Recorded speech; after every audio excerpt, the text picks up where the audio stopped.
we were very clear in constantly calling for a programme for government. I am absolutely sure that if there was not an official opposition pushing for a programme for government and pushing for specific targets in it, that either we wouldn't have had one or the one we would have had would have been complete waffle. The initial one was complete waffle. The final one had a little bit more specific. It was still waffle, but had a little bit more specificity. I have absolutely no doubt that's part of our rule. I mean, I think that's a big thing, and I think we have delivered a structural change. Bear in mind, there's 8 of us out of 90. We have to respond. We have to be the first to respond to every single statement.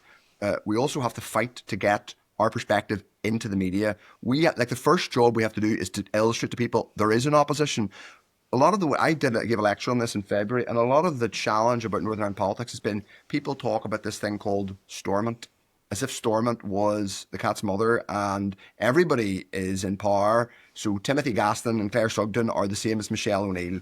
That's nonsense, but it's pernicious, and it's part of why we've had such terrible governance in this place, because nobody takes real responsibility. So our first strategic priority has been reminding people there is an opposition. It's a constructive opposition, but we're going to hold them to account. Now, are there specific themes we've elevated and prioritised more than others? There are, but the nature of politics here means you don't always, as in opposition, you don't always decide on the agenda that the executive or the media are focusing on. I think, I would say this, wouldn't I? We've done a pretty good job at establishing the idea of opposition as an accountability mechanism. Does that mean, and I think we also, by the way, haven't said, let's tear down the executive every day of the week.